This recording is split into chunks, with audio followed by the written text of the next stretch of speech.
Hi ಸ್ನೇಹಿತರೆ, ಶಾನ್ ಕನ್ನಡ ಚಾನಲ್ಗೆ ಸ್ವಾಗತ. ನಾನಿವತ್ತು ನಿಮಗೆ ಒಂದು ಡಿಫ್ರೆಂಟ್ ಆ್ಯಂಡ್ ಟೇಸ್ಟಿಯಾಗಿರುವಂಥ ಬೋಂಡ ಮಾಡೋದನ್ನು ತಿಳಿಸ್ಕೊಡ್ತಾ ಇದ್ದೀನಿ. ಆಲೂಗಡ್ಡೆ ಮತ್ತು ಈರುಳ್ಳಿನ ಉಪಯೋಗಿಸ್ಕೊಂಡು ಮಾಡುವಂಥ ಈ ಬೋಂಡ ಮೇಲ್ಗಡೆ ಕ್ರಿಸ್ಪಿಯಾಗಿ ಒಳಗಡೆ ಸಾಫ್ಟಾಗಿ ತಿನ್ನೋದಕ್ಕೆ ಸಖತ್ ಟೇಸ್ಟಿಯಾಗಿರುತ್ತೆ. ಸಂಜೆ ಟೀ ಕಾಫಿ ಟೈಮ್ಗಂತೂ ಸೂಪರಾಗಿರುತ್ತೆ. ಬನ್ನಿ ಮಾಡೋದು ಯಾವ ರೀತಿ ಅಂತ ನೋಡೋಣ. ಮೊದಲು ನಾನಿಲ್ಲಿ ಮೀಡಿಯಮ್ ಸೈಜ್ದು 3 ಈರುಳ್ಳಿನ ತಗೊಂಡು ಈ ರೀತಿ ಉದ್ದುದ್ದಕ್ಕೆ ಕಟ್ ಮಾಡಿ ಇಟ್ಕೊಂಡಿದ್ದೀನಿ. ಈಗ ಇದನ್ನು ಕೈಯಲ್ಲೇ ಈ ರೀತಿ ಸ್ವಲ್ಪ ಪ್ರೆಸ್ ಮಾಡ್ಕೊಳ್ಳಿ, ಯಾಕಂದರೆ ಇದು ಒಂದಕ್ಕೊಂದು ಅಂಟ್ಕೊಂಡಿರುತ್ತಲ್ವ. ಈ ರೀತಿ ಬಿಡಿಬಿಡಿಯಾಗಿರಬೇಕು. ಈಗ ಇದಕ್ಕೇ ಸಣ್ಣದಾಗಿ ಕಟ್ ಮಾಡ್ಕೊಂಡಿರುವಂಥ ಕೊತ್ತಂಬರಿ ಸೊಪ್ಪು ಸ್ವಲ್ಪ, ಅರ್ಧ ಟೀ ಸ್ಪೂನ್ ಅಚ್ಕಾರದ ಪುಡಿ, 1/4 ಟೀ ಸ್ಪೂನ್ ಅರಿಶಿನ, ಅರ್ಧ tea spoon chaat masala, 2 tea spoon ಅಕ್ಕಿ ಹಿಟ್ಟು ಅಥವಾ ಮೈದಾ ಹಿಟ್ಟು ಹಾಕ್ಬಿಟ್ಟು ಇದನ್ನು ಮೊದಲು ಚೆನ್ನಾಗಿ ಮಿಕ್ಸ್ ಮಾಡ್ಕೊಳ್ಬೇಕು. ಸ್ವಲ್ಪ ಲೈಟಾಗಿ ಪ್ರೆಸ್ ಮಾಡ್ಕೊಳ್ತಾ ಇದನ್ನು ಚೆನ್ನಾಗಿ ಮಿಕ್ಸ್ ಮಾಡಿಬಿಟ್ಟು ಮತ್ತೆ ಈಗ 2 ಟೀ ಸ್ಪೂನ್ ಕಾರ್ನ್ಫ್ಲವರ್ ಅಥವಾ ಅಕ್ಕಿ ಹಿಟ್ಟು ಹಾಕ್ಕೊಂಡು ಇದನ್ನು ಚೆನ್ನಾಗಿ ಮಿಕ್ಸ್ ಮಾಡ್ಕೊಳ್ಳಿ. ಜಸ್ಟ್ ಲೈಟಾಗಿ ಮಿಕ್ಸ್ ಮಾಡ್ಕೊಳ್ಬೇಕು. ನೋಡಿ, ಈರುಳ್ಳಿಗೆ ಈ ಕಾರ್ನ್ಫ್ಲವರ್ ಏನಿದೆ ಇದು ಚೆನ್ನಾಗಿ ಕೋಟ್ ಆಗಿರಬೇಕು. ಅಂದರೆ ಈರುಳ್ಳಿ ಈ ರೀತಿ ಬಿಡಿಬಿಡಿಯಾಗಿರಬೇಕು. ಈಗ ಇದನ್ನು ಸೈಡಿಗೆ ತೆಗೆದಿಟ್ಬಿಟ್ಟು ಬೇಯಿಸಿರುವಂಥ 4 ಮೀಡಿಯಮ್ ಸೈಜ್ ಆಲೂಗಡ್ಡೆ ತೊಗೊಂಡು ಈ ರೀತಿ ಮ್ಯಾಶ್ ಮಾಡಿ ಇಟ್ಕೊಳ್ಳಿ, ಅಥವಾ ಗ್ರೇಟರಿಂದ ಬೇಕಿದ್ದರೂ ಗ್ರೇಟ್ ಮಾಡಿಬಿಟ್ಟು ತೆಗೆದಿಟ್ಕೊಳ್ಳಿ. ಇದಕ್ಕೇನೆ ಈಗ ಅರ್ಧ ಟೀ ಸ್ಪೂನ್ ಅಚ್ಕಾರದ ಪುಡಿ, 1/4 ಟೀ ಸ್ಪೂನ್ ಅರಿಶಿನ, ರುಚಿಗೆ ತಕ್ಕಷ್ಟು ಉಪ್ಪು, ಅರ್ಧ ಟೀ ಸ್ಪೂನ್ ಚಾಟ್ ಮಸಾಲ, ಅರ್ಧ ಟೀ ಸ್ಪೂನ್ ಗರಂ ಮಸಾಲ ಹಾಕ್ಬಿಟ್ಟು ಇದನ್ನು ಚೆನ್ನಾಗಿ ಮಿಕ್ಸ್ ಮಾಡ್ಕೊಳ್ಬೇಕು.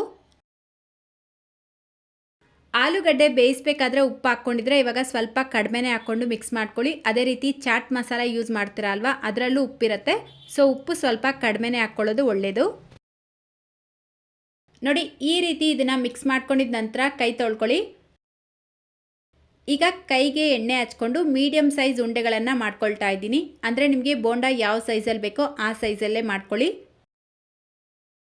ಸೊ ನೋಡಿ, ಈ ರೀತಿ ಉಂಡೆಗಳನ್ನು ಮಾಡಿಬಿಟ್ಟು ಸೈಡಿಗೆ ತೆಗೆದಿಟ್ಕೊಳ್ಳಿ. ಈಗ ಒಂದು ಬಟ್ಲಲ್ಲಿ 4 ಟೇಬಲ್ ಸ್ಪೂನ್ ಮೈದಾ ಹಿಟ್ಟು ತಗೊಂಡು ಇದಕ್ಕೆ ಸ್ವಲ್ಪ ನೀರು ಹಾಕಿ ಗಂಟಿಲ್ಲದೆ ಇರೋ ರೀತಿ ಮಿಕ್ಸ್ ಮಾಡಿ ಇಟ್ಕೊಳ್ಳಿ. ತುಂಬ ತೆಳುವಾಗಿ ಮಾಡ್ಕೊಳ್ಬೇಡಿ, ಮೀಡಿಯಮ್ ಆಗಿ ಥಿಕ್ನೆಸ್ ಇರಬೇಕು. ನೆಕ್ಸ್ಟ್ ಈಗ ನಾವು ಮೊದಲೇ ಮಿಕ್ಸ್ ಮಾಡಿ ತೆಗೆದಿಟ್ಕೊಂಡಿರುವಂಥ ಈರುಳ್ಳಿಗೆ ರುಚಿಗೆ ತಕ್ಕಷ್ಟು ಉಪ್ಪು ಹಾಕ್ಬಿಟ್ಟು ಒಂದ್ಸಲ ಮಿಕ್ಸ್ ಮಾಡ್ಕೊಳ್ಳಿ. ಉಪ್ಪು ಈ ರೀತಿ ಲಾಸ್ಟಲ್ಲಿ ಹಾಕ್ಕೊಳ್ಬೇಕು, ಇಲ್ಲಾಂದರೆ ಈರುಳ್ಳಿಯಲ್ಲಿ ನೀರು ಬಿಟ್ಕೊಳ್ಳುತ್ತೆ. ಈಗ ರೆಡಿ ಮಾಡಿ ಇಟ್ಕೊಂಡಿರುವಂಥ ಆಲೂಗಡ್ಡೆ ತಗೊಂಡು ಈ ಮೈದಾ ಹಿಟ್ಟಿನ ಮಿಶ್ರಣದಲ್ಲಿ ಇದನ್ನು ಡಿಪ್ ಮಾಡಿಬಿಟ್ಟು ಇದನ್ನು ಒಂದು ಸ್ಪೂನಿಂದ ನಿಧಾನಕ್ಕೆ ತೆಗೆದು ಈರುಳ್ಳಿ ಮಿಶ್ರಣದಲ್ಲಿ ಹಾಕಿ ಈಗ ನಿಧಾನಕ್ಕೆ ಇದನ್ನು ಈ ರೀತಿ ರೋಲ್ ಮಾಡಿಬಿಟ್ಟು ಸ್ವಲ್ಪ ಪ್ರೆಸ್ ಮಾಡ್ಕೊಳ್ತಾ ಉಂಡೆ ಕಟ್ಕೊಳ್ಬೇಕು. ನಾವು ಆಲೂಗಡ್ಡೆನ ಮೈದಾ ಹಿಟ್ಟಲ್ಲಿ ಡಿಪ್ ಮಾಡ್ಕೊಂಡಿರೋದ್ರಿಂದ ಈರುಳ್ಳಿ ಇದಕ್ಕೆ ಚೆನ್ನಾಗಿ ಅಂಟ್ಕೊಳ್ಳುತ್ತೆ. ಸೊ ಲೈಟಾಗಿ ಪ್ರೆಸ್ ಮಾಡಿ ಈ ರೀತಿ ಉಂಡೆ ಮಾಡಿ ತೆಗೆದಿಟ್ಕೊಳ್ಳಿ. ನಾನು ಇದೇ ರೀತಿ ಇನ್ನೊಂದು ಉಂಡೆನೂ ಮಾಡಿ ತೋರಿಸ್ತಾ ಇದ್ದೀನಿ. ನೋಡಿ, ತುಂಬ ಸುಲಭ ಇದು ಮಾಡೋದು. ನಾರ್ಮಲ್ ಆಗಿ ನೀವು ಆಲೂಗಡ್ಡೆ ಬೋಂಡ ಮಾಡ್ಕೊಂಡು ತಿನ್ನೋದಕ್ಕೂ ಇದಕ್ಕೂ ತುಂಬಾ ಡಿಫ್ರೆಂಟ್ ಇದೆ. ಖಂಡಿತವಾಗ್ಲೂ ಈ ರೆಸಿಪಿ ನಿಮ್ಗೆ ಇಷ್ಟ ಆಗುತ್ತೆ. ಸೊ ಮಿಸ್ ಮಾಡಿದ್ರೆ ಟ್ರೈ ಮಾಡಿ ನೋಡಿ. ಈ ರೀತಿ ಇದನ್ನು ಪ್ರೆಸ್ ಮಾಡಿ ಉಂಡೆ ಕಟ್ಕೊಳ್ಳೋದ್ರಿಂದ ನೀವು ಎಣ್ಣೆಗೆ ಹಾಕಿ ಫ್ರೈ ಮಾಡಬೇಕಾದ್ರೂ ಇದು ಬಿಟ್ಕೊಳ್ಳೋದಿಲ್ಲ, ಚೆನ್ನಾಗಾಗತ್ತೆ. ಸೊ ನೋಡಿ, ಎಲ್ಲ ಉಂಡೆಗಳನ್ನು ರೆಡಿ ಮಾಡಿಕೊಂಡು ಇದನ್ನು ಡೀಪ್ ಫ್ರೈ ಮಾಡ್ಕೊಳ್ಬೇಕು. ಡೀಪ್ ಫ್ರೈಗೆ ಬೇಕಾದಷ್ಟು ಎಣ್ಣೆ ಬಿಸಿಗೆ ಇಟ್ಕೊಂಡಿದ್ದೀನಿ. ಎಣ್ಣೆ ಚೆನ್ನಾಗಿ ಬಿಸಿ ಆದಮೇಲೆ ರೆಡಿ ಮಾಡಿ ಇಟ್ಕೊಂಡಿರುವಂಥ ಉಂಡೆಗಳನ್ನು ಹಾಕ್ಬಿಟ್ಟು ಮೀಡಿಯಮ್ ಫ್ಲೇಮಲ್ಲೇ ಫ್ರೈ ಮಾಡ್ಕೊಳ್ಳಿ. ಹಾಕಿದ ತಕ್ಷಣ ಮಿಕ್ಸ್ ಮಾಡಬೇಡಿ. ಒಂದು ಕಡೆ ಇದು ಲೈಟಾಗಿ ಕಲರ್ ಚೇಂಜ್ ಆಗಿದ ತಕ್ಷಣ ಇನ್ನೊಂದು ಕಡೆ ಉಲ್ಟಾ ಮಾಡಿ ಹಾಕ್ಕೊಳ್ತಾ ಫ್ರೈ ಮಾಡ್ಕೊಳ್ಬೇಕು. ನಾವು ಆಲ್ರೆಡಿ ಆಲೂಗಡ್ಡೆನ ಬೇಯಿಸ್ಬಿಟ್ಟು ಮಾಡ್ಕೊಳ್ತಾ ಇರೋದ್ರಿಂದ ಇದು ಬೇಯೋದಕ್ಕೆ ತುಂಬ ಟೈಮ್ ಇಡ್ಸೋದಿಲ್ಲ. ಈರುಳ್ಳಿ ಮಾತ್ರ ಚೆನ್ನಾಗಿ ಫ್ರೈ ಆದರೆ ಸಾಕು. ಅಂದರೆ ನೋಡಿ, ಮೇಲ್ಗಡೆ ಈ ರೀತಿ ಗೋಲ್ಡನ್ ಕಲರ್ ಬಂದಿದ ತಕ್ಷಣ ಎಣ್ಣೆಯಿಂದ ತೆಕ್ಕೊಳ್ಬೇಕು.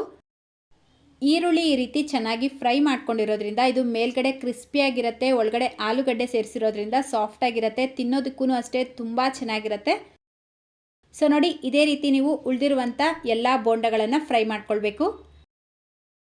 ಅಷ್ಟೇ, ಈಗ ಡಿಫ್ರೆಂಟ್ ಆ್ಯಂಡ್ ಟೇಸ್ಟಿ ಆಗಿರುವಂಥ ಆಲೂಗಡ್ಡೆ ಬೋಂಡ ರೆಡಿಯಾಗಿದೆ. ಇದನ್ನು ಬಿಸಿ ಬಿಸಿ ಟೀ ಕಾಫಿ ಜೊತೆಗೆ ಅಥವಾ ಟೊಮೆಟೊ ಕೆಚಪ್ ಜೊತೆಗೆ ಸರ್ವ್ ಮಾಡಿ ಸಕ್ಕತ್ತಾಗಿರುತ್ತೆ. ಸೊ ಮಿಸ್ ಮಾಡ್ದಿರಾ ಈ ರೆಸಿಪಿನ ನೀವೆಲ್ಲರೂ ಟ್ರೈ ಮಾಡ್ತೀರಾ ಅಂತ ಅಂದ್ಕೊಂಡಿದ್ದೀನಿ.